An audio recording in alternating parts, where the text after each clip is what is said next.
Hola amigos, un día más con ustedes hablando de los temas del viajero cuántico y concretamente esta noche hablando de las reliquias que se extendieron por toda Europa en la Edad Media y que fueron un símbolo de poder, sobre todo de ostentación de poder y de conocimiento a aquellas personas que las tenían, que normalmente pues eran gobernantes importantes. Buenas noches, Antonia. Hola, buenas noches. Pues sí, efectivamente, podemos, cuando hablamos de las reliquias, podemos pensar, ¡buah! Eso es una cosa de crédulos, de beatos, de curas, pero las reliquias han tenido, siguen teniendo importancia, pero como decías, efectivamente, en la Edad Media había un culto exacerbado a las reliquias.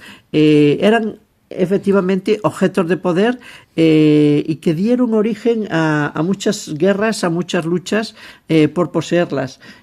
¿Por qué? Porque, bueno, algunos también eran tesoros, ¿no?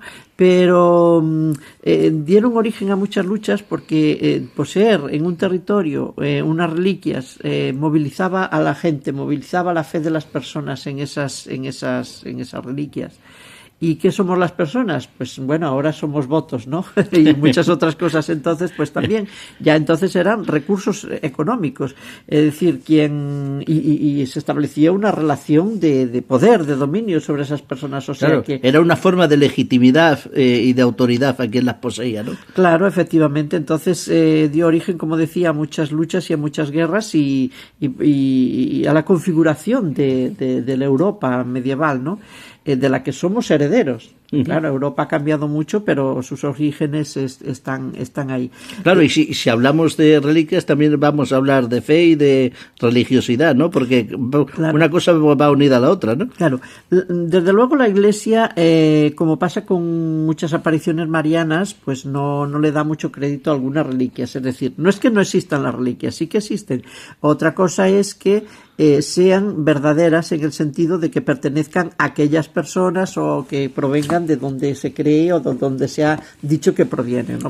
Aquí es donde sabe mucho nuestro invitado de esta noche, José Carlos Bermejo Barrera, no solo porque ha escrito el libro Reliquias, Tesoros Sagrados que forjaron el destino de Europa, sino porque él es catedrático emérito de la Universidad de Santiago y sabe mucho, lleva mucho tiempo investigando y lleva muchos libros a sus espaldas escritos de todo tipo y claro, él se ha encargado durante mucho tiempo de descubrir esa historia que llevan las reliquias y claro, con él se descubre perfectamente lo que es falso y lo que no es falso, ¿no? Depende de la historia que tiene detrás. Bueno, cada reliquia tiene una historia. Otra cosa es que, como decía, sean reliquias verdaderas o falsas, que pertenezcan que provengan de donde se dice que provienen.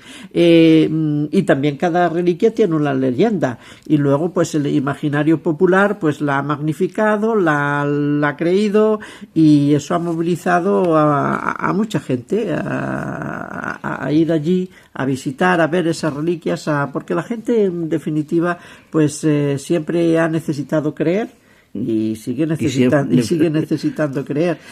Piensa que, por ejemplo, en el Camino de Santiago se inicia pues porque en aquella época había un culto exacerbado a las reliquias.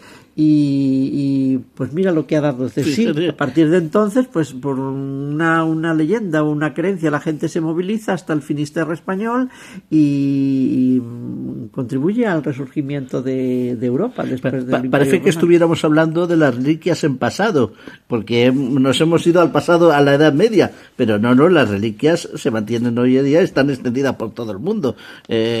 Podemos considerar, por ejemplo, reliquia el Santo Sudario de Turín, por ejemplo, que es una reliquia del que esta noche seguro que vamos a hablar, ¿no? Por supuesto que sí, la lanza de Longinos y el consabido cáliz y muchas otras reliquias que nuestro invitado nos explicará por qué se han considerado reliquias, si son verdaderas, si son falsas, por lo que recomendamos que escuchen el programa, que es muy, muy interesante. Pues como dice nuestro invitado José Carlos Bermejo Barrera, vamos a junto con el viajero cuántico esta noche, a hacer un viaje fascinante al corazón de los símbolos que forjaron la historia de Europa, la historia de todos nosotros.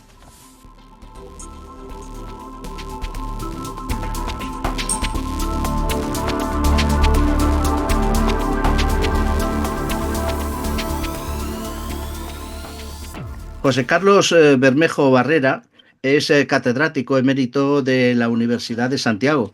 Ha desarrollado su labor en los campos de la historia de las religiones antiguas, la filosofía de la historia y la crítica económica y política de los sistemas universitarios. Es autor de más de 30 libros, entre los que cabe destacar muchos sobre religiones, como Mito y Parentesco en la Grecia arraica, mitología, mitos, hay de todos, de todo lo que ustedes quieran, pero yo me he parado en dos que me han hecho, aparte del que nos trae esta noche aquí, del que le vamos a hablar. Uno es Ensayo para una pandemia. Sí. Digo, bueno, madre mía, con la historia, las religiones y demás, me tienes que explicar un poco qué te atrajo el, el, el hacerlo. Y luego hay otro que es Las guerras de la doble moral, y yo creo que más actual que ese, ninguno ahora. Ninguno, no, ninguno. Buenas noches, José Carlos. Buenas noches, ¿qué tal? Estos dos ya, madre mía. Vamos a ver, yo trabajé durante mi vida, ¿no?, académica en dos campos, ¿no? Uno es la historia de las religiones antiguas y la reliquia, el libro de las reliquias sale directamente de ahí, porque también hay reliquias en el mundo griego y romano y el cristianismo es una religión de la antigüedad, ¿no? Uh-huh. Y luego la otra mitad de mis libros son del campo de la filosofía de la historia, ¿no? Y de la teoría de la historia, que ahí es donde entrarían, por ejemplo, lo de El Gran Virus, ensayo para una pandemia, ¿no? Y este otro de las guerras de la doble moral, ¿no? Serían libros de filosofía de la historia. El Gran Virus yo lo escribí durante la pandemia, porque yo colaboraba con un periódico que se llama El Correo Gallego y fui sacando artículos sobre las diferentes pandemias a lo largo de la historia, ¿no? Entonces, lo que me llamó la atención a mí de la pandemia del COVID, que evidentemente existió, que el COVID existió, que es una tontería decir que es una invención, no es una construcción, es el sistema de control que se montó en todo el mundo y sobre todo en España. Salvador Illa estaba muy orgulloso de haber hecho el confinamiento más duro y más largo del mundo. Sí. Ser más duros que los chinos tiene mérito, ¿eh? Hay que reconocer que tiene mucho mérito, ¿no? Entonces yo ahí lo que analizaba es como esa pandemia sirvió para establecer un sistema de control absoluto, ¿no?, de la población. Primero, las normas que se aplicaron eran exactamente las del estado de guerra, no las del estado de alarma. Lo que pasa es que el estado de alarma se puede prolongar, el estado de excepción no, y el de guerra lo tiene que declarar la guerra directamente el Congreso, ¿no? Entonces, las restricciones que se hicieron eran arbitrarias, algunas delirantes, como que se puede pasear con un perro sí, pero sin un perro no, ¿no? Y luego la intoxicación de información, las mentiras continuas. Tuvimos que aguantar un montón de tiempo que no hacían falta las mascarillas, que no servían porque no había mascarillas. Después las mascarillas eran fundamentales. En la universidad vivimos episodios delirantes, como hacer cuarentenas de los libros. El virus no se transmite por el libro. Si llegaba un libro nuevo se lo ponía en cuarentena. Bueno, fue Madre esto mía. no lo sabía yo. Esto no lo sabíamos, esto de los libros. Sí. No. Bueno, yo di clase 2 años en un sistema delirante, en donde los alumnos tenían derecho a ir a clase una semana cada cuatrimestre, rotándose, con unas medidas verdaderamente absurdas, ¿no? Yo ahí lo que concluía en ese libro que se llama Ensayo para una pandemia es que ahí se hizo un ensayo de control total de la población que sin los medios digitales hubiera sido imposible. Claro. Es decir, teníamos a Pedro Sánchez sermoneándonos todos los días, aquel plantel de salían 3 generales de uno de cada ejército, en donde llegamos a oír maravillas como que en la ciudad de Madrid no había movimiento sísmico provocado por la automoción porque no circulaban los coches, claro, lógicamente, ¿no? Sin embargo, en todo el mundo los aviones siguieron volando vacíos, porque había que conservar los derechos de aterrizaje en los aeropuertos, ¿no? Yo en ese libro lo que digo es que ahí se había creado un sistema de dominio que yo en el libro le llamo fascismo cognitivo. No, no es el fascismo de Hitler ni nada de eso. Es un control total de la sociedad a través de los medios de comunicación y de los medios digitales, que hacen que se cree un sistema donde el dominio de la población es absoluto. Yo vi cosas increíbles, como en mi casa la gente desesperada subiendo y bajando las escaleras andando para hacer ejercicio, hacer ejercicios en los garajes, la policía municipal y el ejército que patrullaba aquí en Santiago por la calle increpando a todo el mundo, ¿no? Entonces ese libro, por un lado, es un libro histórico porque analizo pandemias y por otro lado es un ensayo filosófico sobre cómo se puede controlar hoy en día a todo el mundo a través de los sistemas de móviles, a través de Internet, en una sociedad que yo califico de indigentes intelectuales, ¿no? Y a través del miedo, José Carlos. A través del miedo, porque incluyeron el miedo a todo el mundo. Yo vi cosas alucinantes, como en mi barrio, pobres ancianos que iban a la farmacia a propósito, no tenían nada que recoger para poder andar un poco, ¿no? Yo compraba el periódico todos los días para poder circular por la calle. Se podía comprar el periódico, bajaba a comprar el periódico. Se podía bajar la basura, como hay tres, bajaba 3 veces la basura. Me insultaron por las ventanas, por ir a dar vueltas a la calle, ¿no? Entonces, bueno, ahí yo creo que el COVID fue un modelo de cómo se puede controlar y amedrentar, digamos, a toda la población, que es de lo que hablo también en las guerras de la doble moral, ¿no? Cuando decía, mi suegra tiene 90 años, la pobre mujer, cuando lo de Ucrania, vive al lado de Finisterre, es decir, en el final del mundo, ¿no? Sí. En Galicia. Mañana llegan los rusos, pero ¿cómo van a venir los rusos si no son capaces ni de conquistar Ucrania, ¿no? Entonces, es un sistema de control absoluto mediante el miedo, unido al conocimiento y al dominio del conocimiento que nadie puede discutir. Luego descubrimos que el comité de expertos famoso de Pedro Sánchez tenía filósofos, urbanistas, médicos tenía muy pocos, ¿no? Menos científicos y médicos de todo. Hacían lo que le daba verdaderamente la gana, ¿no? Y sin ninguna posibilidad, bueno, lo que salió después ya es el esperpento, ¿no? Los negocios fraudulentos con las mascarillas y todo lo que estamos viviendo ahora, ¿no? Y la picaresca, y mucha picaresca. Bueno, sí. Y el de... bueno, apuntamos ya para que las personas que nos escuchan pues lo tengan a mano, lo vayan a buscar.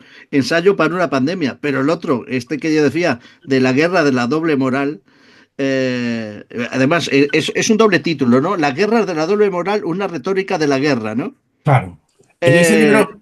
Bueno, Sí. es que más en auge no puede estar porque ahora tenemos guerras. Entonces, cuando lo escribiste, no sé si estaba ya la guerra, no veo aquí el año. Sí, es del año 23, es del año 23. O sea, bueno, ya había empezado. Ucrania había sido invadida, Sí, o invadida. había tenido interés Rusia por invadir, que luego no le salió en 3 días ni en 3 semanas la cosa, ya a Ucrania. Digo invadida con ese intento de invadirla, que todavía está. Veremos dónde acaba.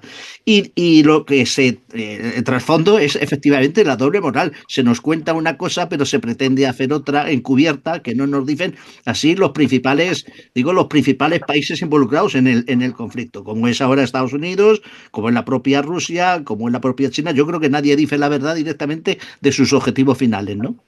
No, claro que nadie dice la verdad, pero es que la doble moral, yo le llamo doble moral porque nosotros podemos tomar una actitud frente a la guerra, ¿no? Imagínate que yo soy el presidente del gobierno y digo, vamos a la guerra. El servicio militar está en la Constitución, no se suprimió, simplemente no está activo el artículo. Bueno, ¿queréis guerra? Vamos a activar el servicio militar, se restablece el servicio militar, nos armamos y vamos a la guerra. Y al que le toque, muere, y al que no le toque, sobrevive. No, la guerra de Ucrania, yo le llamo, es una guerra placebo. Que se maten en Ucrania a otros, ¿no? Que nosotros vamos a tener un discurso muy belicista, queremos que la guerra siga, jugando con fuego, porque Rusia es una potencia nuclear, tiene 3.000 armas nucleares desplegadas ahora mismo, las mismas que Estados Unidos, ¿no? Y si la gente se acuerda no se le pueden vender tanques porque puede ser muy peligroso, misiles de medio alcance no, y se le venden, misiles de largo alcance no, y se le venden, aviones de caza no, y se le venden, ¿no? Entonces se está jugando un juego muy peligroso, pero que mueran otros, ¿no? Que mueran otros y que sufran otros. Que sufran otros. Es lo mismo que Gaza. Nadie sabe exactamente lo que pasa en Gaza. Yo del mundo musulmán tengo algunos conocimientos. Acabo de publicar otro libro en Almuzara que se llama Afganistán. Los tengo de una manera directa por una familia afgana que vive conmigo aquí, 5 personas que trabajé con la ayuda del gobierno legalmente, ¿no? De Kabul. Conozco lo que es la situación de Afganistán y del Islam, ¿no? Aquí hay mucha solidaridad con Gaza, con la doble moral. El señor Álvarez y la Unión Europea dice, uy, por favor, los que viven en Gaza, que son 2 millones, que no salgan de ahí, que se queden dentro. Porque es que si salen de ahí, como son pobres, van a causar conflictos y por supuesto que no lleguen a Europa. Ah, tú eres solidario con los de Gaza. Es como si tú dices, bueno, la gente que está en el infierno la dejo en el infierno, pero tranquilos, le voy a poner aire acondicionado. No, no. El problema de Gaza son 2 millones de personas donde en el año 20 vivían 20.000 con una tasa de natalidad media por mujer de 9 hijos, ¿no? Y eso es inviable. Hay distintas soluciones, ¿eh? Lo de Trump es una tontería, pero desde luego, que queden ahí encerrados y que no se haga nada. En mi universidad yo viví una cosa esperpéntica. Los estudiantes acampados dentro de la facultad 2 meses, el rector diciendo que iba a colaborar con la Universidad de Gaza. La Universidad de Gaza, las facultades de letras, entre comillas, son 2. La Universidad del Corán y los Estudios Islámicos, la Universidad de la Sharia. ¿Va a ir algún profesor a dar clases sobre la Sharia a la Universidad de Al-Quds, que es cómo se llama, ¿no? No trajeron a ningún estudiante de Gaza a Santiago ni a España porque no los quieren. Entonces, la doble moral es yo te apoyo, pero tú quédate lejos. Pero quédate Sí, lejos, bueno. claro. Porque es que el sufrimiento a mí me da mucho asco, es algo así, pero eso sí, yo soy muy solidario, ¿no? Esa es la doble moral. No tengo tu libro aquí de Afganistán todavía. De hecho, del que vamos a hablar esta noche, de las reliquias, hace una hora que me ha llegado. Habíamos concertado la entrevista antes de tenerlo en espera de que llegara, pero me ha llegado hace una hora y ya te digo, he estado repasando y es súper sugerente y ese vamos a hablar esta noche. Pero en este tema de Afganistán, los dejamos abandonados, no nos importan. No, no, es una vergüenza. Yo ya te digo, lo conozco directamente, yo tuve un alumno afgano hace años, este chico estaba amenazado de muerte por los talibanes, se consiguió traerlo aquí, ¿no? Luego trajimos a su madre, a 2 hermanas, ahora a otra chica, que la situación es lo siguiente. Cuando la gente dice, bueno, Afganistán está muy lejos y no importa. Bueno, vamos a ver. España administró una provincia que se llama Bagdís, gobernó una provincia afgana durante muchos años y que los afganos estaban muy contentos con el ejército español, ¿eh? Muy contentos, le tienen mucha admiración a España, porque hicieron hospitales, hicieron escuelas, las mujeres empezaron a ir a la escuela. La madre de mi alumno no sabe leer, porque a las mujeres no se les enseñaba a leer. Las madres de otras chicas que están aquí no saben leer y son de clase media, son mujeres de comerciantes, porque las mujeres no pueden aprender a leer. Entonces, si estuvimos 20 años Occidente, ¿no? Generó una deuda inmensa, se establecieron gobiernos, se mejoró mucho la situación y de repente los dejaron tirados. Los dejaron tirados, ¿no? Entonces, Y han vuelto a lo bueno, mismo, entonces. Claro. claro, es lo mismo. Entonces, vamos a ver, si gobernamos ¿desde cuándo no gobernamos una provincia en el mundo? Nunca, ¿no? O sea, nunca el ejército español estuvo administrando, montando escuelas, montando hospitales y garantizando la seguridad de una gente que de repente ellos la OTAN y tal, los americanos dicen que se marchen. Ahora en Afganistán es un desastre, pero en Afganistán quien está entrando por todas partes es China. Es decir, Afganistán tiene buenas reservas minerales enormes y de petróleo y gas, pero hubo un acuerdo entre el Imperio Británico y el Imperio Ruso, primero entre el británico y ruso y luego entre Estados Unidos y la URSS, de que no se explotaran. Las reservas mayores de litio del mundo están en Afganistán y de esas tierras raras que ahora hablan en Ucrania, pero Afganistán está muy aislado porque no tiene acceso al mar, tiene ríos pero no son navegables y hay que hacer. Se empezó a hacer una autovía entre Kabul y Herat, que quedó a la mitad. Pero es que los chinos están comprando explotando las minas y están quedando todo. Mis amigos afganos dicen, los chinos son maravillosos, se lo quedan todo, no pagan nada y además tampoco necesitan llevar soldados porque se lo quedan todo directamente, ¿no? Entonces, bueno, la Afganistán es una traición, ¿eh? Yo recuerdo aquella bochornosa retirada de los americanos con aquellas escenas.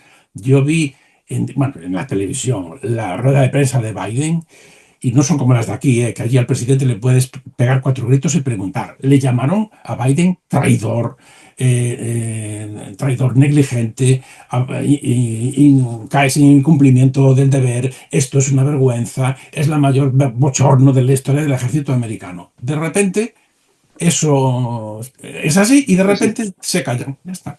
Porque Bueno, ahora resulta que no importa.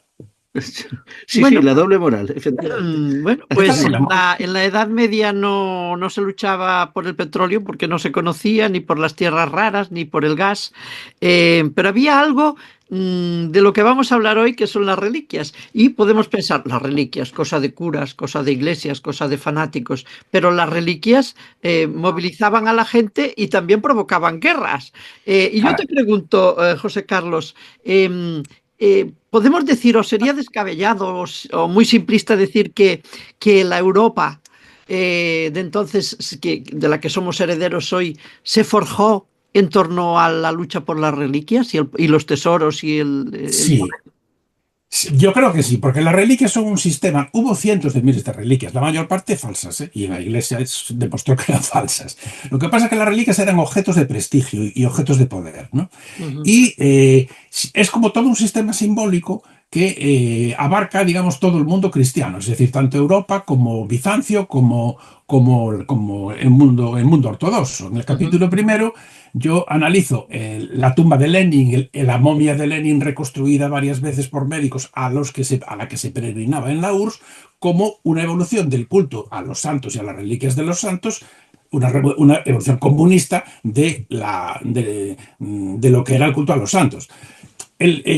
Para los ortodoxos, evidentemente, Dios es nuestro padre. El zar era el padrecito. El padrecito se le llamaba Lenin, el padrecito se le llamaba Stalin. Y el culto al zar y al culto ortodoxo se desvió al culto de Lenin, ¿no?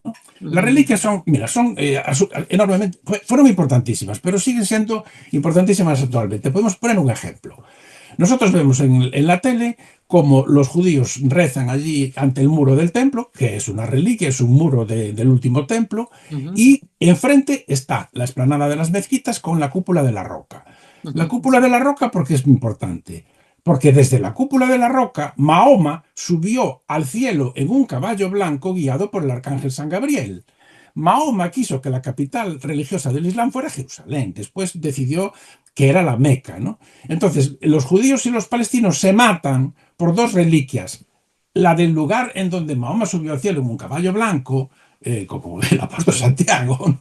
Y la del resto del muro de las lamentaciones, en donde los judíos ultraortodoxos lloran por la destrucción del templo de Jerusalén por los romanos en el siglo II después de Cristo. Si eso, podríamos decir, si eso no son reliquias, que venga Dios y lo vea, ¿eh? Porque Sí. mira tú las tortas que se están dando y los muertos y las desgracias que causan 2 reliquias. Mm. El sitio donde Mahoma subió al cielo, que por cierto, en el libro se ve, hay una reliquia de Mahoma, Sí, que es la sí. túnica, Mm. bueno, que además hay varias, Sí, claro, sí. como todas las reliquias, como Este, todas las este, reliquias.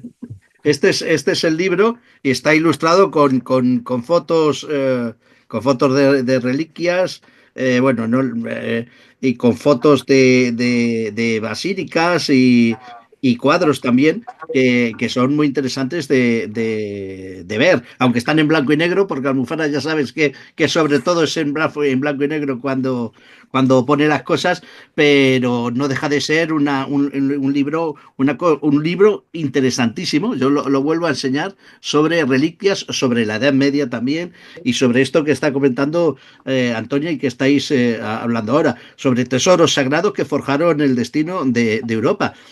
A mí me ha gustado mucho la idea que tú propones, en la que hablas de hablar con la faceta de reliquias a lo que yo le diría el simbolismo en 3D, que son las, Claro. las basílicas, las grandes iglesias, aunque queden restos en algunos, como una reliquia importante. Esto es una idea muy sugerente, ¿no? Que no nos vamos al brazo incorrupto de Santa Teresa, sino vamos a algo más apoteósico, más Sí, grande. sí, claro. Es decir, para entender las reliquias, primero, existen en Grecia, en Roma, en todas las culturas del mundo. Claro. ¿Por qué son importantes? Yo creo que la gente, para entenderlo, tiene que partir de un principio. Cuando se muere alguien, en principio, ahora existe la incineración, en otras épocas no. Nosotros enterramos un muerto y la tumba de un muerto con la lápida escrita o no escrita, es el lugar donde se conserva el recuerdo de la persona. Y nosotros le damos un culto, ¿no? En cierto modo, un culto a las tumbas cuando llevamos flores y cuando hacemos rituales en torno a la tumba, ¿no? Las reliquias son restos de cuerpos, ¿no? Y tienen un cuidado y se mantienen en la memoria, ¿no? Por eso, ¿no? Eh, para entender lo que es una reliquia, bueno, a veces la gente dice, las reliquias son verdaderas. Vamos a ver, las reliquias son verdaderas porque son materiales. Si yo Claro. tengo un hueso, digamos, aunque sea falso, ¿no? Si yo tengo un hueso de San Pablo, el hueso es auténtico, es real, es un hueso. Otra cosa es que sea de San Pablo. Vale, vale. Entonces, claro, los estudiosos de las reliquias de hace mucho tiempo formularon algo así como la ley del estudio de las reliquias. Dice, primero tiene que haber una historia y después de la historia viene la reliquia. Puedo poneros dos ejemplos. La madre del emperador Constantino, que se llamaba Helena Augusta, se convirtió al cristianismo y decidió peregrinar a Jerusalén. Y peregrinó a Jerusalén para encontrar las reliquias de la pasión. Las tenía que encontrar porque las iba a buscar, ¿no? Evidentemente. Entonces, todas las que se le atribuyen del Santo Sepulcro, que era totalmente desconocido, los restos de la cruz, todo eso no son reliquias verdaderas, habrían desaparecido, habían pasado muchísimos siglos. Pero doña Elena, que además era la madre del emperador, a ver quién va a discutir si tiene razón o no, se fue allí y las encontró y ahí siguen, ¿no? Entonces, lo mismo pasa, por ejemplo, con la monja Egeria, que fue al Sinaí a encontrar las reliquias del Antiguo Testamento. Entonces, una reliquia es un objeto que tiene que estar avalado por una historia. ¿Por qué las reliquias tienen prestigio? Bueno, tienen prestigio por dos cosas, porque una reliquia es un resto de una persona sagrada, ¿no?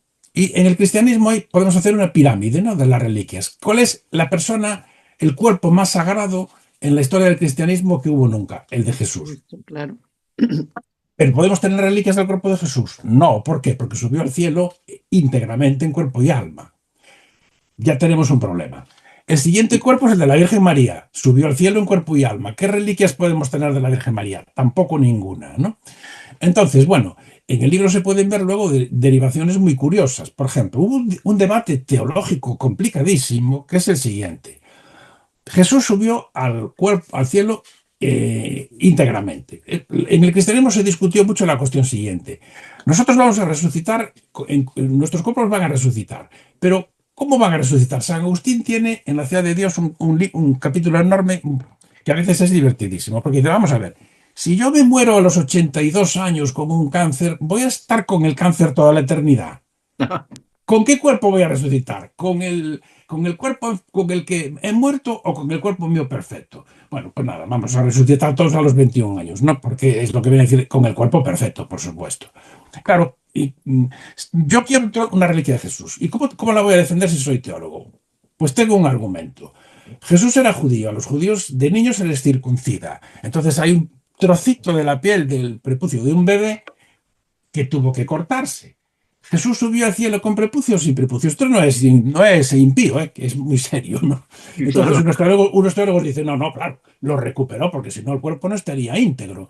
Y otros dicen, no, quedó. Entonces, en el libro se puede ver, hay un catálogo entero de prepucios por toda Europa, ¿no? Una reliquia nunca es única, siempre hay muchas. Los apóstoles están enterrados en muchos sitios. En un capítulo hay un ejemplo. El Papa Gregorio Magno era papa y es santo. Y bueno, tampoco le vamos a discutir a un papa que además es santo. Él dice, yo tengo los cuerpos de los 12 apóstoles en Roma, en la Basílica de los 12 Apóstoles. O sea, el de Santiago Apóstol también. Claro. Carlomagno dijo, no, el cuerpo de Santiago Apóstol lo tengo yo en Aquisgrán. En Noruega se dice, no, el cuerpo de Santiago Apóstol está en Noruega, ¿no? Entonces, claro, el problema es, yo tengo Jesús y la Virgen. ¿Quiénes son los que están siguientes en prestigio? Los apóstoles. Pero claro, los apóstoles, no hay fábricas de apóstoles porque solo hay 12. Bueno, si incluimos a Judas, al que se le dio culto a sus reliquias en Milán, aunque evidentemente era un traidor, ¿no? Pero bueno, los demás es que no me los puedo inventar. Entonces, claro, yo tengo prestigio porque tengo un apóstol, ¿no? Y si tú no tienes el apóstol, estamos hablando entre obispos, ¿no? Yo tengo una catedral con mi apóstol y tú no lo tienes, entonces mi catedral es más importante. Las reliquias suponen peregrinaciones, las peregrinaciones suponen limosnas, las limosnas suponen riquezas, ¿no?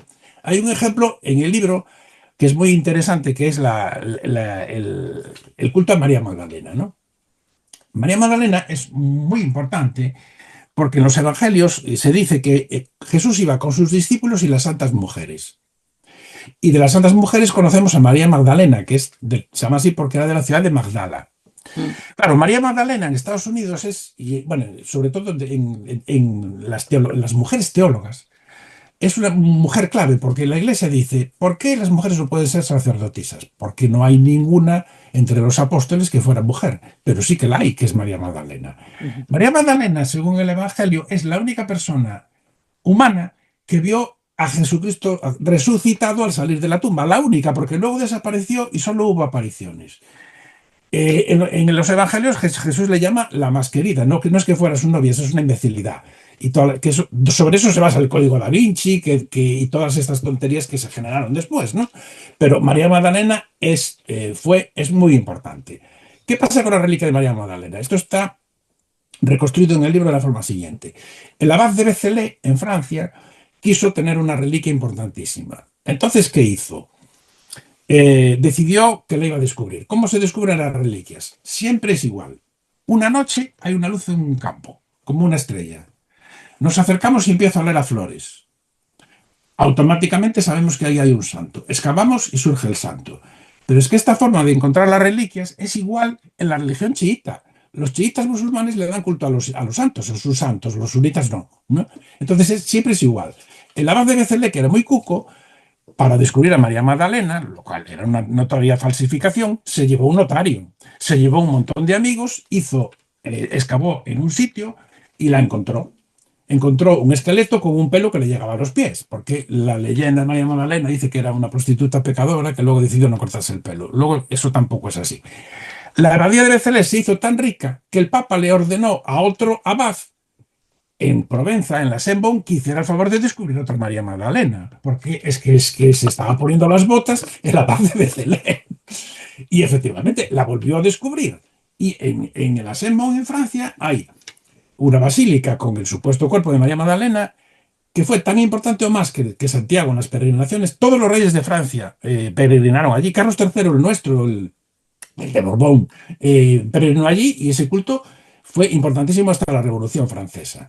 Entonces, yo tengo la historia, y como tengo la historia tengo que contar el resto. ¿Por qué? Porque eso genera peregrinos, devoción, rentas, donaciones por testamentos, etcétera, etcétera. Entonces, la reliquia es muy importante económicamente.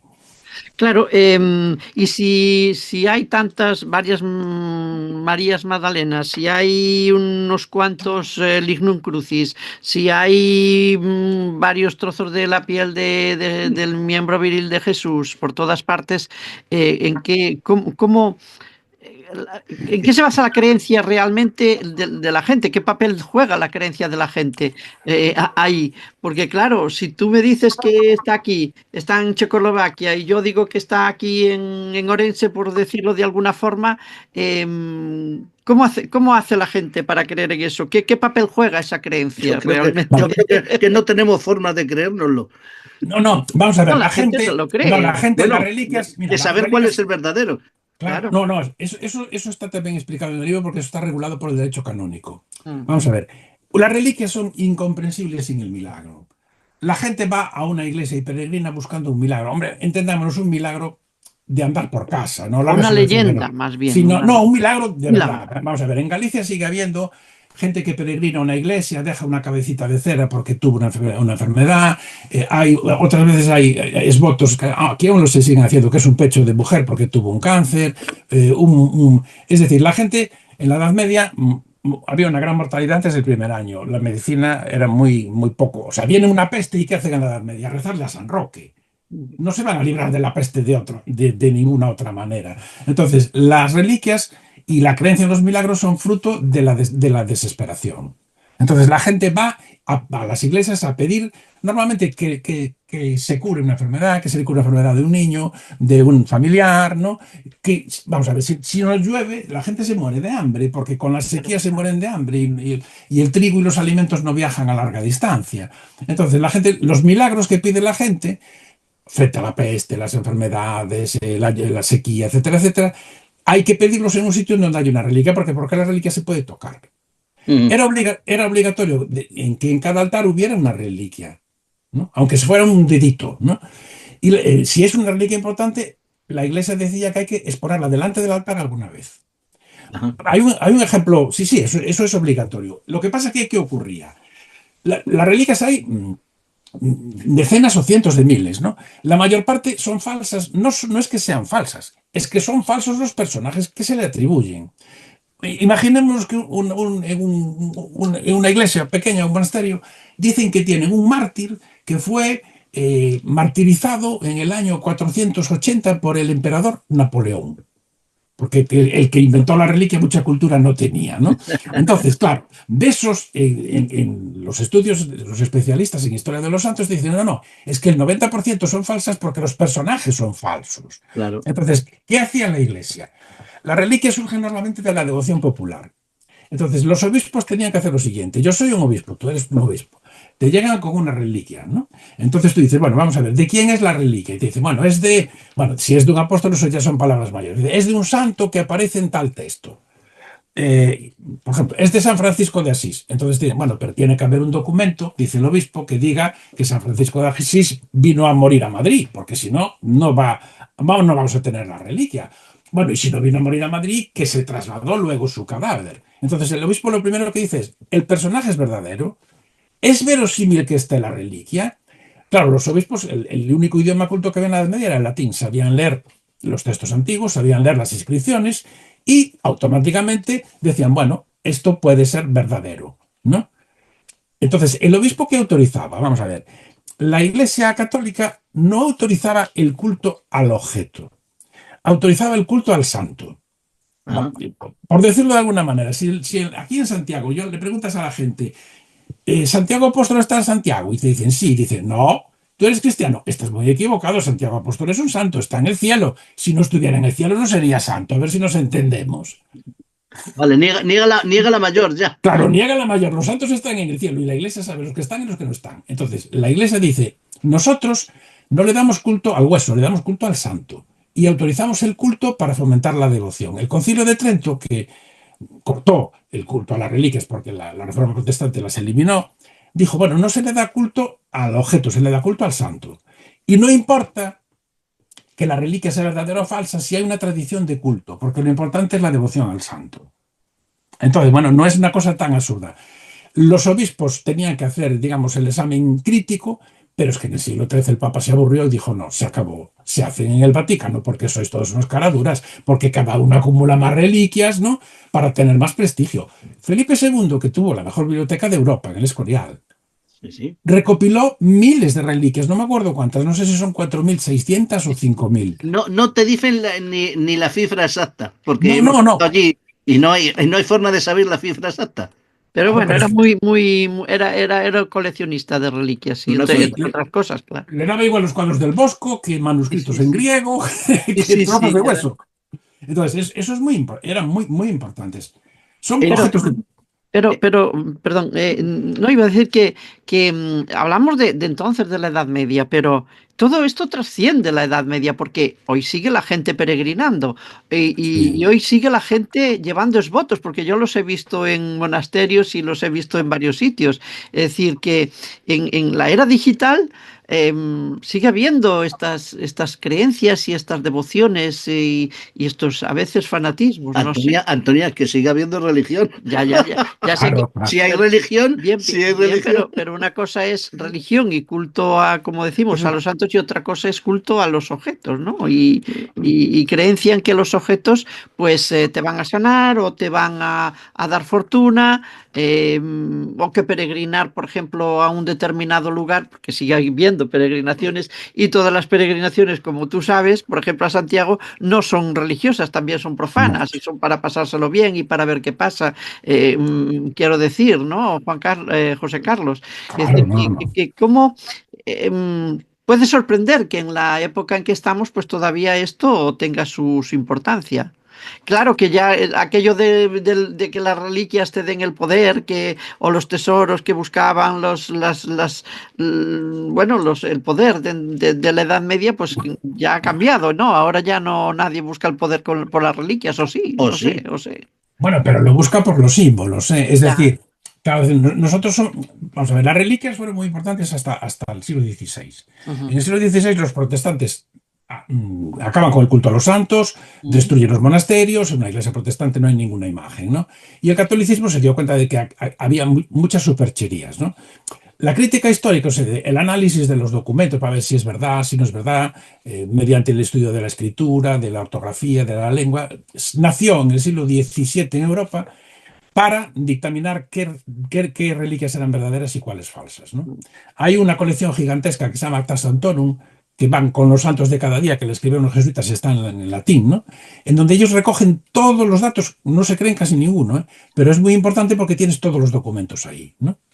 Entonces, los jesuitas y esta gente empezó a depurarlo todo porque era demasiado ridículo, ¿no?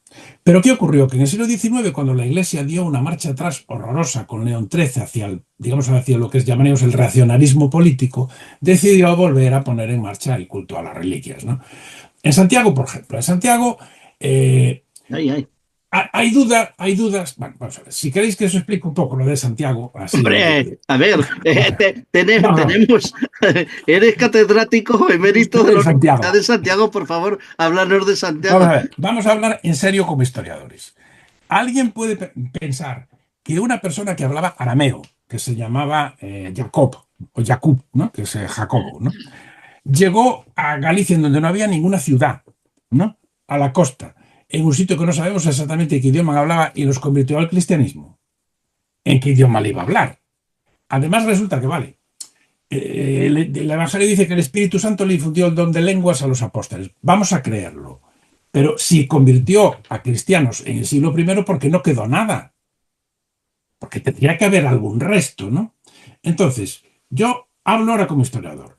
Bueno, eso es inverosímil. Aparte de ser inverosímil, yo me encuentro con que San Pablo, que sabía de lo que hablaba, dice que no hay ninguna predicación religiosa en Hispania y que él piensa ir a las ciudades del sur, donde hay comunidades judías, a predicar. Hombre, si a San Pablo no le consta que ningún discípulo de Jesús viniera a predicar, parece que no debería haber venido, ¿no? En los textos del siglo II no se dice nada. En los textos de historia de la historia de la Iglesia de Eusebio de Cesarea, que recoge todos los obispos, todas las iglesias, no se dice nada. En el concilio de Elvira, que es el primer concilio que se celebra en la Bética, en España, no se dice nada. En todos los textos históricos, incluyendo los visigodos y San Isidoro de Sevilla, no se dice nada. Hombre, vamos a ver, o son todos tontos desde San Pablo a San Isidoro de Sevilla, o si nadie sabe que llegó ese apóstol aquí, hombre, no parece que hubiera llegado, ¿no? Entonces, esto es de sentido común, ¿no? Claro, luego, ¿qué pasa? Luego, en el siglo XIX, el Papa le ordena a un profesor de Santiago, del seminario, que excave en la catedral, ¿no? Porque había muchas dudas de que hubiera los huesos de verdad. De hecho, Almanzor saqueó la catedral de Santiago, pero no se llevó reliquias. Almanzor era tonto también, si no las llevó, o es que las escondieron muy bien, o es que no las había. Hay documentos medievales en donde los peregrinos dicen, a ver, las reliquias tienen que estar delante del altar, por lo menos una, y no se las enseñaron nunca. Entonces, en el siglo XIX, digamos, cuando la iglesia se hace ultrarracionaria, dice, no, no, hay que demostrar que hay reliquias, ¿no? Bueno, en el siglo XIX se excava y ¿qué hay debajo de la Catedral de Santiago? Un cementerio de época sueva, ¿no? Eso quiere decir que los que se enterraron allí se enterraron en torno a un santo, ¿no? Bueno, y ahora yo me pongo, como se decía antes, como abogado del diablo o como fiscal o contrafiscal. Vamos a ver. Nosotros sabemos que se decía en la excavación que eso era del siglo IV. Bueno, en el siglo IV sí que sabemos que es verdad que en Tréveris se ejecuta a Prisciliano, que es obispo de Ávila, ¿no? Por considerarlo hereje, y a dos compañeros de Prisciliano. Lo dice Sulpicio Severo y unas fuentes históricas totalmente fiables. Las mismas dicen que esos cadáveres fueron llevados a Galaecia, en donde se le da culto como santo. Haciendo el balance, si hay un santo del siglo IV enterrado con otros dos, ¿no? En un sitio de gente que se quiere enterrar en torno a un santo, más posibilidades tiene Prisciliano que el apóstol Santiago. El problema es que un historiador no puede decir que sea ni Prisciliano ni que deje de serlo, porque si no hay una inscripción, no sabes quién es. El problema luego es que es peor, porque ese supuesto resto de una tumba del siglo IV, en realidad los arqueólogos saben hoy que no es del siglo IV, que es un amaño hecho con trozos de distintos muros por un obispo en la Edad Media. Esta es la historia. Entonces vamos a ver, antes de seguir avanzando, ¿tú crees que hay reliquias en algún lado? No, no, en Santiago hay reliquias, la catedral tiene una capilla Las llena de hay. reliquias, las del apóstol evidentemente no. Felipe II le dijo a Ambrosio de Morales que hiciera un viaje por España recopilando reliquias. No llevó ninguna de Santiago. Vale. ¿Por qué? ¿Por qué? O porque no la vio, pues se les escondieron muy bien. De hecho, con Felipe III, los reyes de España decidieron que Santiago Apóstol dejara de ser el patrón de España y que la patrona de España fuera Santa Teresa de Jesús. Si hubieran cambiado el patronato de España, de Quevedo defendió luego el patronato del apóstol, ¿no? Si hubieran cambiado el patronato, el culto de Santiago hubiera desaparecido radicalmente, ¿no? Entonces, bueno, ¿qué pasa? Que lo que te dice la Iglesia es, bueno, vamos a ver, no tiene ningún sentido ponerse en plan arqueológico porque si la gente creyó, esto es parte de la fe, la gente le reza a la Virgen y sin que tenga el cadáver de la Virgen, por Dios, que no lo puede tener, ¿no? Claro, Entonces, es que desde el punto de vista histórico que tú estás explicando es lo lógico, ¿no? claro, Pero creo que en este tema, y es una opinión mía, concretamente lo de Santiago, fíjate lo que dio de sí, o sea, parece como que a partir de esa creencia, la gente se empieza a movilizar, resurgen las ciudades, digamos que Europa toma conciencia de sí, es decir, que desde la caída del Imperio Romano, pues es como que no existiese Europa, ¿no? Y vuelve a reflotarse, a florecer, ¿no? Y fíjate, siguen existiendo esas peregrinaciones y sigue movilizando gente. Y además la gente, creyentes o no, todo el mundo que va a Santiago te dice, es que sientes algo, no sé, no sientes algo, no sé si eso es fe, si eso es sugestión o lo que es. A lo que voy, que estén o no enterrado allí Santiago, que parece que no. no, que no es posible, pero fíjate lo que dio de sí, el suponer claro, que sí que estaba. claro, mira, es que mis amigos que se dedican a historia medieval, ¿no? Que conocen muy bien toda la documentación de la catedral, te dicen, mira, dicen, bueno, vamos a ver, primero, ¿para qué se peregrinaba a Santiago? A Santiago se peregrinaba porque eres un delincuente que habías cometido un delito Sí, o un pecador que habías cometido un pecado de los gordos. exacto. Entonces tú tenías que peregrinar para que se te perdonara el pecado, llegar a hacer la limosna y te daban lo que hoy en día se llama la Compostela. Te daban un pergamino diciendo el señor Bermejo llegó a Santiago para penar el asesinato de su primo, ¿no? Como una indulgencia. Como una indulgencia, claro, como una indulgencia, ¿no? Y bueno, los ricos no tenían que venir, podían contratar a otro que le llevara el pecado por Exacto, correo, sí. como por Amazon, ¿no? A la catedral y ya se lo perdonaba, ¿no? Sí. Entonces, las peregrinaciones tienen un componente penal. Yo tengo 72 años, ¿no? Yo nací en Santiago. De niño, esto se llamaba Año Santo, no Jacobeo. Eso fue una astucia muy grande de Fraga, de Manuel Fraga, que decidió, vamos a quitarle así eso que suena muy católico y muy raro y tal, y vamos a llamarle Jacobeo. De niños te decían, tú tienes que confesarte, si es posible, el 31 de diciembre, porque tú te confiesas y como hay una indulgencia plenaria, todas las penas del purgatorio que tienes acumuladas, ¿no? Hasta ese momento quedan borradas. Hay una amnistía del purgatorio. Eso solo se hace en el Año Santo. ¿Quién sabe hoy en día eso? Nadie. Para que la peregrinación sea efectiva tienes que venir a Santiago, confesarte, comulgar y entrar por la Puerta Santa. Y entonces te quedas, el balance en rojo, en el purgatorio, queda en cero. Pero hoy en día nadie sabe eso, pero es que eso son las peregrinaciones. Claro. Claro, No, para vamos a ver, la iglesia no es tonta, el arzobispo no es tonto, sabe que la inmensa mayoría de la gente que viene no viene por ningún motivo religioso. En ese sentido, no viene a confesarse y que le perdones las penas del purgatorio, que solo valen en los años santos. Ujú. Viene porque el Camino de Santiago adquirió una especie de aura religiosa, mística, prestigiosas, bueno, que llegándose a la tontería. Yo Y muchos municipios se pelean por inventarse caminos de Santiago para que pase por allí, porque claro, eso supone... Los distintos caminos, sí. Hay Claro, muchos pero ¿sabéis caminos. por qué? Porque la Xunta paga y subvenciona los albergues en los caminos. Entonces tú puedes venir desde Roncesvalles a Santiago andando, durmiendo por 5 euros en unos albergues que están muy decentes, ¿no? Los pueblos que encantados de que pase gente, que compran en los supermercados, que comen, que cenan, ¿no? Y entonces donde genera riqueza de verdad los peregrinos que vienen a Santiago es en el camino, que además están subvencionados por la Xunta. En Santiago ninguna. Hay estudios hechos muy serios por economistas y geógrafos de que la mayor parte, a Santiago viene ahora un número desproporcionado de gente, pero la mayoría no duerme, ni siquiera va a un buen restaurante a comer su marisco. Vienen con la mochila y se dan la vuelta, ¿no? Pero en el camino sí, en el camino es un gran negocio. Y eso fue lo que inventó Fraga. Claro, bueno, que se ha quedado ahora también parte del camino en un camino místico, filosófico místico, Claro, sí, y se le ha extraído esa parte religiosa, esa parte de fe que en un principio tenía y que no decimos que no tenga, porque en las misas en la Catedral de Santiago de los peregrinos están siempre a abarrotar, o sea, sí, nosotros, sí, sí, sí. la gente en la misa se queda, no, desde luego, pero bueno. eh, Vamos a ver, yo deduzco de esta conversación que estamos teniendo, sobre todo vosotros dos, Antonia, como buenos gallegos, los dos del Camino de Santiago, que las reliquias podemos tener presente la reliquia como reliquia también una catedral o una basílica en su conjunto arquitectónico ornamental.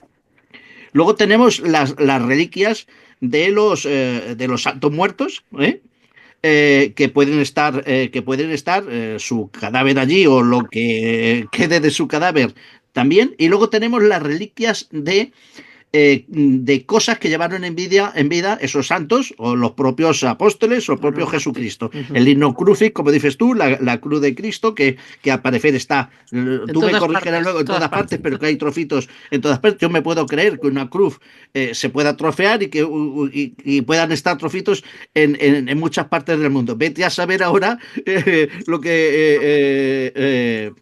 ¿Dónde Carlos, están? José Carlos, a verificar si un trocito, la historia de cada trocito de cada lado. Claro. Vale, bueno, pero no vamos a entrar en eso. Pero otras cosas, el Santo Sudario, ¿es una reliquia o no es una reliquia? Ah, ¿Dónde está? La No, copa, el cáliz de Cristo, que tú en el libro hablas sí. por aquí también del cáliz de Cristo. ¿Dónde está el real? Si, que también si es está en que todas existe, partes. si tú has podido investigar esto. Sí, sí, sí, sí, sí. Mira, ¿Dónde está La lanza de la lanza Longinos. de Longinos? mira, el Santo Sudario está en el libro, es una obra de un pintor encargada por una persona en que se conoce el nombre, se sabe la fecha cuando se pintó y se sabe que es una falsificación. Naturalmente, es la única manera de tener algo que estuvo en contacto con el cuerpo de Cristo y punto, ¿no? Es así.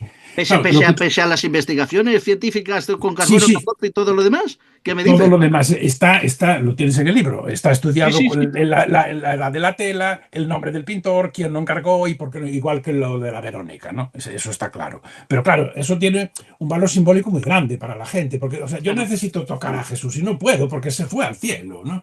Entonces necesito algo. Vamos a centrarnos en lo del himno crucis y ponernos con los pies en la tierra, ¿no? Como gallegos e historiadores.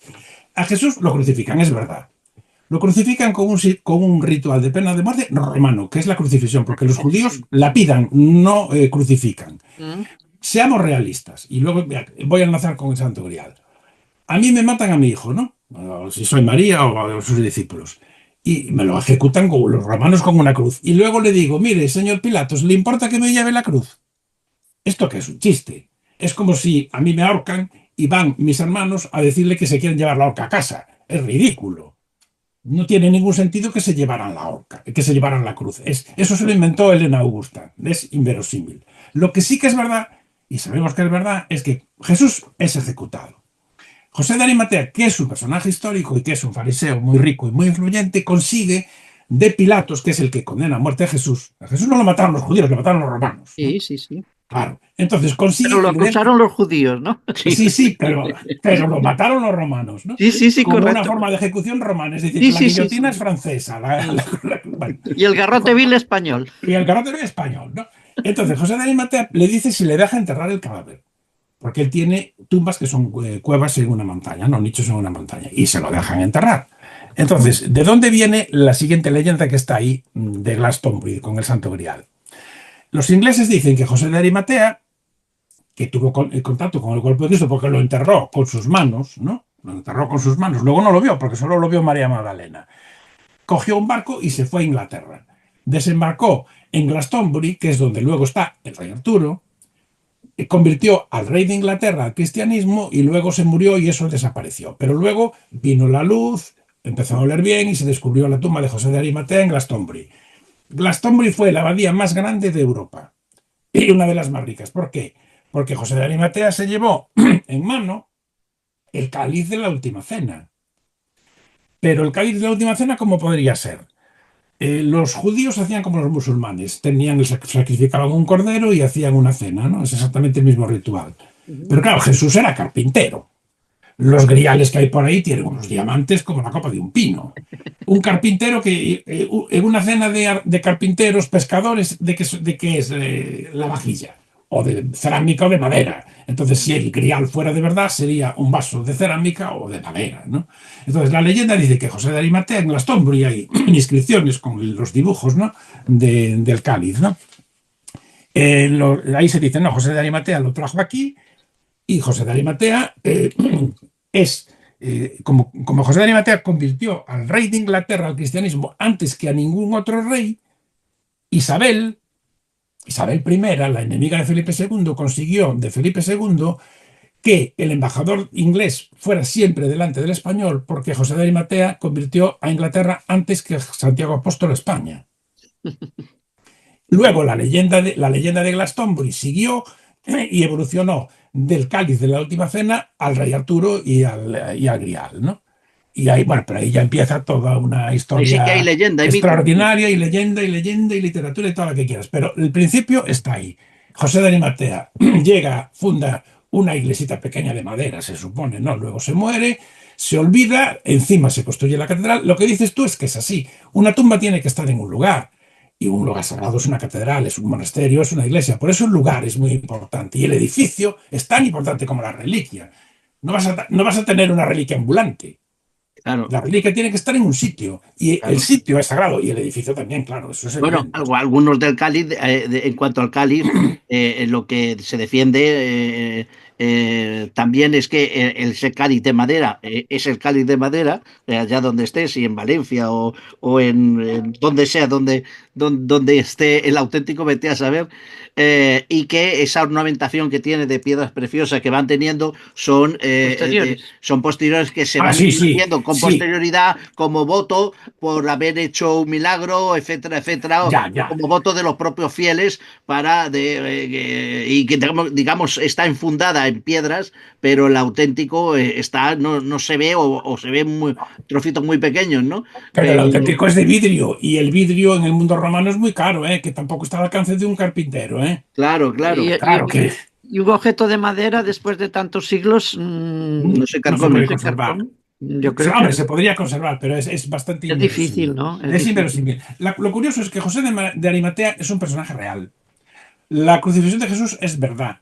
Fue ejecutado, sabemos cuándo y sabemos por quién, ¿no? Sí. Pero aquí se mezcla lo que es real con lo que luego pasa a ser imaginario, ¿no? Claro. Y claro, y el prestigio viene de esto, claro. Si José de Arimatea viene a Inglaterra, las reconstrucciones que se hace de su iglesia era una iglesita de madera, ¿no? Convierte al rey y tal, y luego desaparece. Es muy curioso que el texto más antiguo donde aparece el apóstol Santiago es un texto del siglo VIII inglés, que lo tenéis traducido al final en el libro, traducido del latín, de un obispo que se llama Adelmo, en una colección de versos que se llama Carmina Ecclesiastica. Ese texto que lo traduje al final, porque me dijeron los de Almuzara, traduce los textos del latín para que la gente lo vea, ¿no? Sí. Me parece lógico. Bueno, Adelmo es el que dice que Jacobo, desde Inglaterra, se salió a Hispania y convirtió al rey de Hispania. Luego, la leyenda, tú la conoces, de la reina Lupa de Santiago, que está también analizada en un capítulo del libro. La mitad de ese capítulo lo escribió mi mujer, que es antropóloga, ¿no? El de la reina Lupa, ¿no? Ahí es otra leyenda que no tiene nada que ver, pero para que veáis que la estupidez humana es tan universal en la política actual como en la Edad Media. Un día vemos en la televisión que la Xunta de Galicia ha financiado a unos arqueólogos para que encuentren el lugar en donde atracó la barca del apóstol Santiago al llegar a Padrón. Hombre, la barca del apóstol Santiago tiene las siguientes características técnicas. Es de piedra, número uno. No tiene remos, no tiene vela y no tiene timón. Y consigue llegar del puerto de Jafa a Padrón en una noche. Si primero me demuestras que existe ese barco, luego dime dónde atracó. Hombre, si el barco no existe, no le pagues a un arqueólogo para que ponga un georradar y ver dónde atracó, porque es como hacer un proyecto de investigación para encontrar la casa de la abuela de Caperucita Roja en la Sierra de Gredos. ¿Y cómo podría flotar un barco de piedra De ninguna manera. Por un milagro. Porque es un milagro. Un milagro, Claro, un milagro. porque hay barcos de piedra, son milagros. Siempre que hay barco de piedras, flota porque es un milagro y va un santo, si no, no flota. Bueno, decían que esto cuando del tema del barco de piedra, que no sería en realidad un barco de piedra, sino un barco de la piedra, un barco que vendría a Galicia a buscar estaño. Esto es otra teoría que eso es ir enlazando las churras con las merinas, porque el comercio del estaño con Galicia es de la Edad del Bronce, no es de la época romana, ¿no? Ya. Que es el comercio de las islas Casitérides, ¿no? Uh-huh. Y además, así como sabemos que en el siglo I hay asentamientos judíos en Inglaterra porque hay ejército romano, Uh-huh. y en España hay asentamientos judíos, sobre todo en el sur, en Galicia en la época romana no hay ninguno, ¿eh? Entonces, los apóstoles y el cristianismo se difundió de comunidad judía en comunidad judía, ¿no? Si no, no podían predicar. Bueno, vamos a ver, ha salido casi como buen gallego sin decirme exactamente, me has dicho que sí, que había reliquias, pero no, de las reliquias que yo te estoy hablando, parece que no hay restos en ningún lado. Me parece No, sí que hay restos, lo que pasa es que son ¿no? mentiras. Es decir, las reliquias son reales. Yo si te digo que tengo, yo qué sé, la hoja de parra de Eva, tengo que tener una hoja de parra. Bueno, tú me vas a creer que va a ser la de Eva, eso ya depende de tu fe, ¿no? claro, Mira, ya. hay un ejemplo muy bonito de Santiago. En la Catedral de Santiago, por la aparición milagrosa del apóstol en la batalla de Clavijo, que no existió esa batalla, ¿no? Tuvo derecho a cobrar en toda España el voto de Santiago. En la época de la Ilustración, con los Borbones, le quitaron ese impuesto que se llama el voto de Santiago. Entonces, el cabildo de la catedral le encargó a un falsificador que hiciese un documento escrito en aljamiado. El aljamiado es el castellano escrito con el alfabeto árabe. Entonces, este señor, que es un falsificador de reliquias, escribe, es el moro no sé qué, que escribe en castellano cómo de verdad hubo la batalla y apareció el apóstol, ¿no? El problema es que a este señor lo detiene y lo juzga la Inquisición. La iglesia le pagaba, ¿no? Y además le pagaba parte del sueldo en chocolate, porque debía ser muy caro y le debía gustar mucho el chocolate en Santiago. Es que bueno. Y es curioso que al tío le cae el pelo, porque es un choricillo, hermano, que vende cosas como las que te acabo de decir. Vende la hoja de Eva, la hoja de parra que llevaba Eva en el paraíso. Vende plumas de los ángeles, plumas de los arcángeles, vestidos de todo el mundo. Él falsifica cualquier cosa y la gente se la cree porque lo quiere tener, porque dice, bueno, si tengo una pluma del arcángel San Miguel en casa y me enfermo y como me voy a morir, le doy la pluma a mi pariente que se está muriendo y a ver si se cura. Pero las falsificaciones de este señor son tan disparatadas que no solo fabrica cosas de los dioses cristianos, sino de los paganos. Pero hombre, un cristiano no puede admitir que existía Zeus. Claro. Y claro, si tú eres cristiano, digo, mira, te voy a vender el rayo de Zeus. Me das, oye, que Zeus no existe. Ya.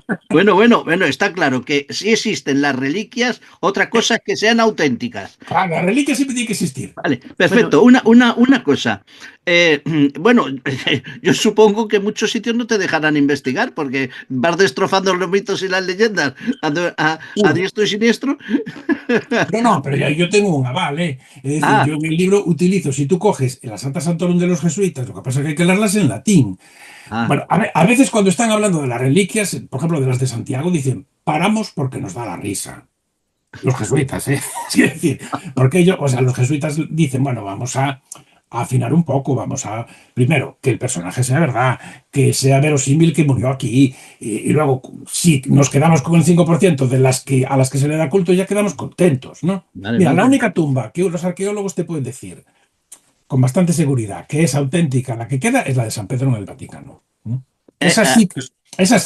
Ahí quería yo ir. Esas, Quería decirte, ¿en el Vaticano te han dejado investigar o te has sentido llamado a investigar? O de otra forma, el Vaticano sí encierra muchos secretos de reliquias y de otras cosas, ya lo sabemos, pero de reliquias auténticas o no. ¿Qué sabes de bueno, esto? la de la tumba de San Pedro del Vaticano, ya hay muchos libros publicados por Sí. arqueólogos y historias. Esto sí dices que San Pedro está allí, seguro. Yo sí me fío de los libros que leí y es Sí. bastante verosímil que esté, ¿no? Y que si no queden sus huesos, porque la tumba sí que está allí, ¿no? Porque es así, porque es verdad, fue a Roma, fue obispo de Roma, fue ejecutado en Roma, y más o menos por la topografía lo puedes situar. De los demás, ¿dónde está enterrado San Pablo? Fue ejecutado en Roma, no hay ninguna noticia, ¿no? Ujú. Pero Mira, hay otra. si hubo mártires de todo tipo en el Coliseo romano, es lógico que el Vaticano tenga, no sé, más cosas, ¿no? No, no, sí, el Vaticano tiene muchísimas cosas, ¿eh? Lo que pasa es que algunas las enseña y otras las oculta, ¿no? Vamos a Claro, ver, la mayor parte. la siguiente mina de reliquias son los mártires. En Roma existen las catacumbas eran cementerios de los gremios, ¿no? Y entonces, claro, las catacumbas cristianas, todos los que murieron ahí y fueron ejecutados, ¿no? Que con el martirio son santos y por lo tanto esos son reliquias, ¿no? La Iglesia tuvo un problema, ¿no? Que es que si pasamos Jesús, María, apóstoles, santos, el gran filón son los mártires. Pero la Iglesia prohibió con castigos muy duros que las reliquias se vendieran.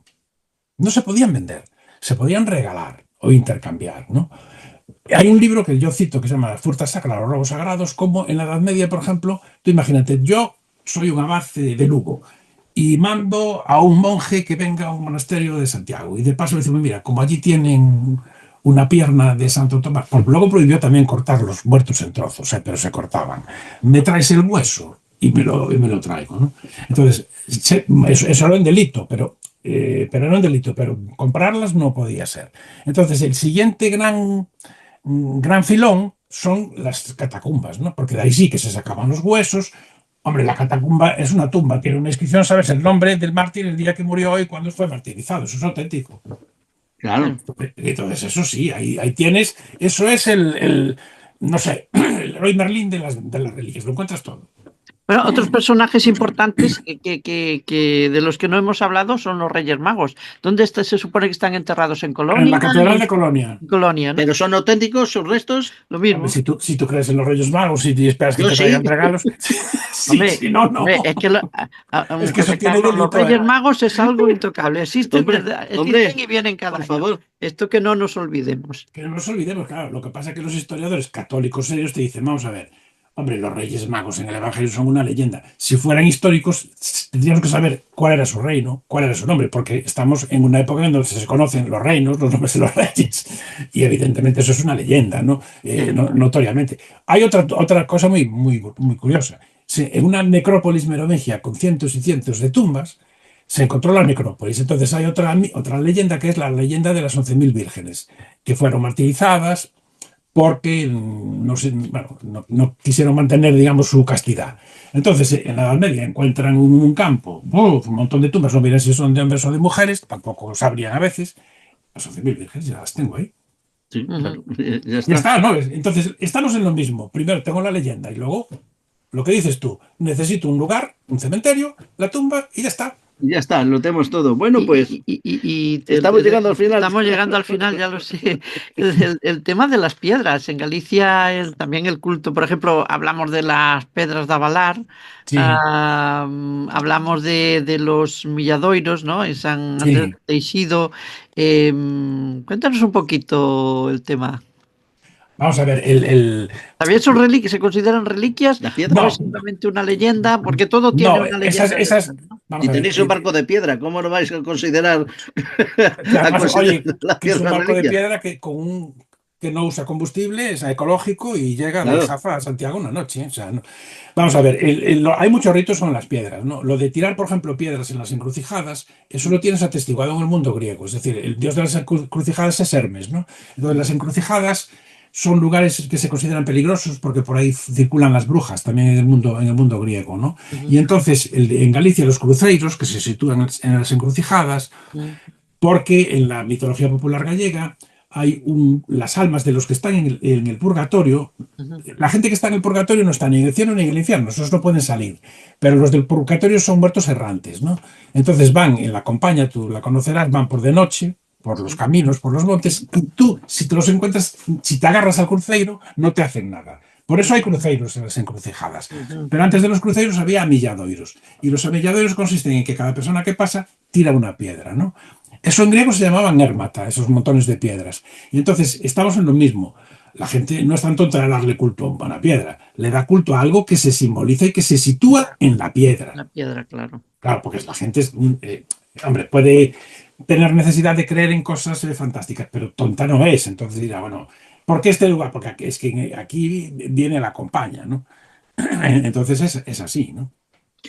La pedra de Avalar, que se supone que te... La pedra de la Valar de Musía se supone que es un rito curativo para curar el dolor de las espaldas y está en relación con un santuario de la Virgen. Está en relación con un santuario de la Virgen, de que los que tienen devoción son los marineros. Mira, mi mujer, su familia es del Pindo, de un distrito de pescadores muy pequeñito en la Costa da Morte, ¿no? Y su bisabuelo decía que yo no creo en Dios, pero en la Virgen del Carmen sí.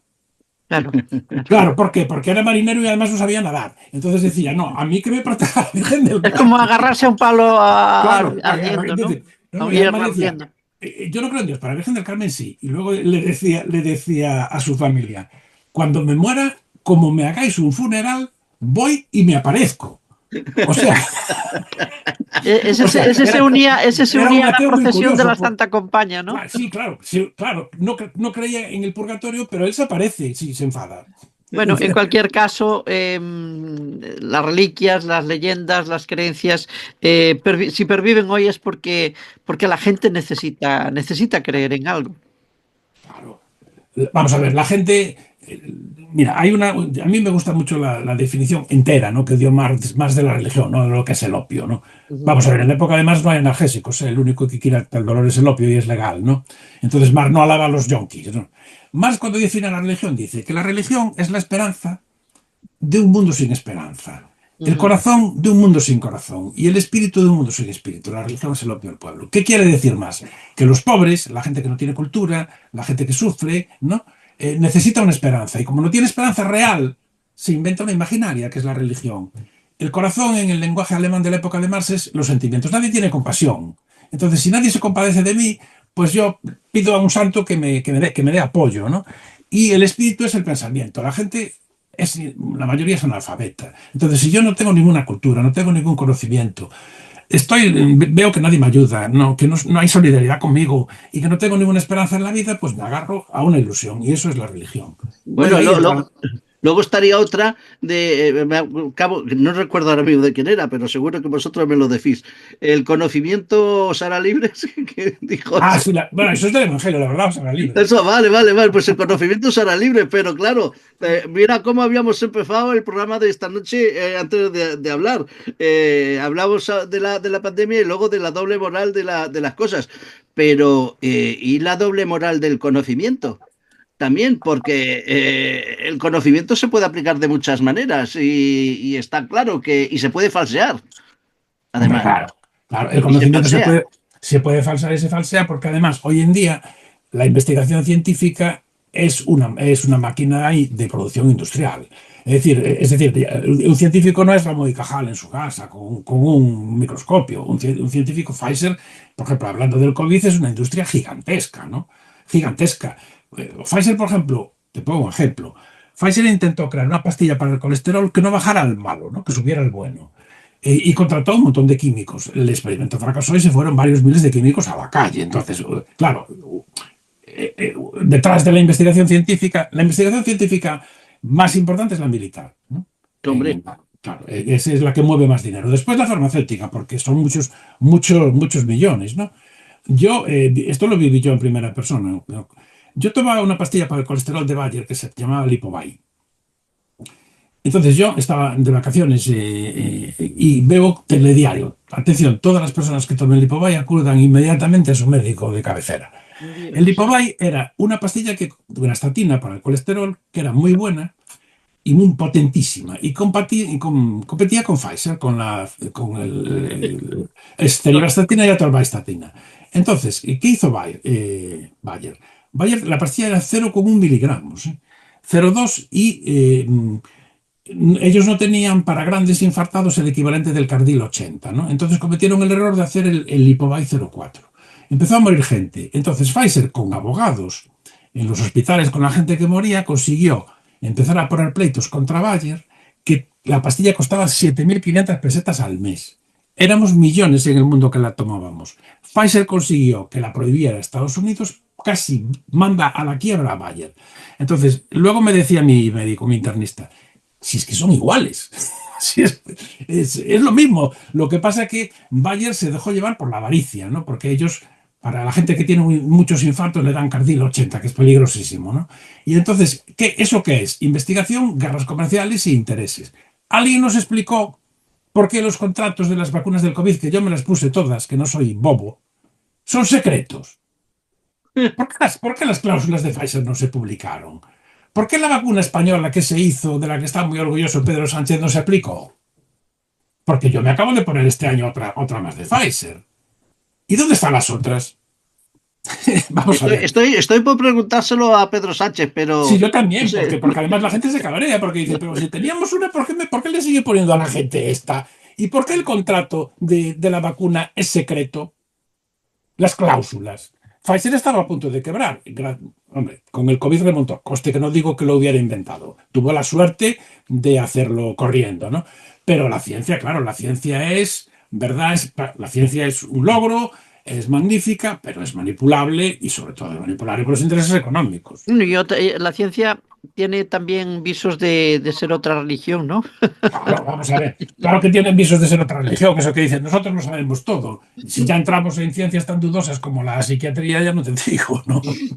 Bueno, decías que la religión era la esperanza de los pobres, y hemos hablado de las reliquias, pero yo creo que también hay muchos ricos que creen en las reliquias y que se agarran a un clavo Ah, ardiendo, porque a claro, pesar de que tengan dinero, a veces la enfermedad nos iguala, y la enfermedad puede atacar a un rico igual que a un pobre, aunque el rico pues puede, como tiene más recursos, puede salir, pero a veces es difícil salir, y el final pues es el mismo, y entonces la gente también necesita creer, ¿no? Sea rica o sea, o sea claro. pobre.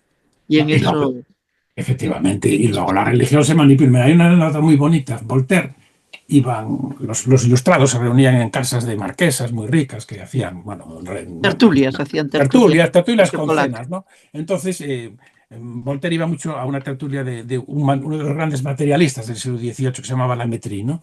Y Mm. entonces, en una cena, hay una anécdota que dice Voltaire, pues menos mal que existe la religión, ¿no? Y le dice otro, pero hombre, ¿cómo dices eso?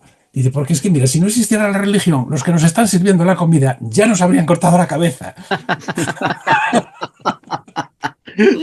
Bueno, menos mal que existe José Carlos Bermejo Barrera con sus libros. Este último, las reliquias, reliquias, tesoros sagrados que forjaron el destino de Europa de Almufara, es impresionante, está perfectamente, evidentemente, detallado, con todo tipo de textos, como tú has dicho, sacados del latín. Eso está Sí. bien que Almufara te haya dejado hacer esta traducción, ¿vale? Porque yo en latín que estudié, como ahora ya no se estudia latín nada, No, el no, latín que yo estudié ya se me olvidó la mayor parte, sí, o sea que me viene bien. Es un libro impresionante, que hay anécdotas y curiosidades y historia, desde luego pura, que vale la pena tener por todo tipo de personas que le gusten unas cosas y otras, pero que es la base de muchas otras, ¿no? Y con Eh, tantos libros que tiene, merece la pena que busquen tu currículum, que miren todos los libros que has publicado, porque no tienen desperdicio. Antonia, convéncelo a José Carlos para que esté en otro momento con nosotros hablando de otros temas, por favor, ¿vale? No, no, no, no necesitas convencerme, me Claro que llamáis sí. y yo encantado de tener unos contertulios, digamos, no contaminados políticamente. Creía que ibas a decir aceptables. No, aceptable no, que no empiezan a defender al partido político de turno, que hablan de lo que sienten y de lo que piensan. No, los oyentes ya saben una cosa de nosotros. Nosotros somos libre pensadores. Y las Exactamente. personas que vienen pueden verter sus opiniones, por supuesto. Exacto. Y una de las cosas que pretende el viajero cuántico es que haya distintos tipos de opiniones para que cada uno se forme la opinión que quiera. Ahora, nosotros, particularmente, Antonio y yo, somos libre pensadores. Entonces, no nos va a poder ni nadie, ni nos va a poder ningún tema. Tocamos todos los temas y cada uno que se quede con lo que le guste de cada uno, ¿vale? Bueno, aquí con Sí, señor. José Carlos lo único que nos podemos pelear a ver si es mejor Orense que Santiago, y entonces yo llevo las de perder, pero tenemos una Ribeira Sacra orensana que Bueno, tiene muchas cosas para ver, y que no vayan solo a ver Santiago, caray, que Galicia es muy por grande. supuesto, por supuesto. Eso es entre tú y José Carlos, Por eso, porque por eso. entre los dos, yo tengo al Quijote que soy de la Mancha y eso no lo No, supera pero, nadie. no, pero yo también soy amante del Quijote, con lo cual en ese Vale, no hay, no hay. no hay, no hay, No no hay hay No pelea. pelea. hay, no hay Muchas pelea. gracias, José Vale, Carlos a vosotros, Bermejo, por estar encantado. con nosotros esta noche. Es una maravilla hablar contigo, sabes mucho, evidentemente, por eso estar donde estás y tienes el puesto que estás. Y me hubiera gustado ser alumno tuyo, la verdad. Sí, yo A mí me cuando hubiera encantado teneros como alumnos. a mí me hubiera gustado, en vez de elegir la Universidad de Barcelona, pues elegir la Universidad de Santiago. Es una espinita que tengo ahí, y además por todo lo que conlleva, Pero de ser estudiante en Santiago. Él sabe a lo que me refiero. tenías que haber cambiado la profesión de periodista por la de historiadora. Eso sí, Y es entonces te verdad. hubieras encontrado seguramente a José Carlos. Seguro. Muchas gracias. José Vale, Carlos, a muchísimas vosotros, gracias. encantado. Gracias. Buenas Gracias. noches. Hasta Hasta luego. luego. Amigos, amigas, hasta aquí el viaje de hoy. Nos volvemos a ver en la próxima aventura del viajero cuántico. Gracias a todos por estar ahí.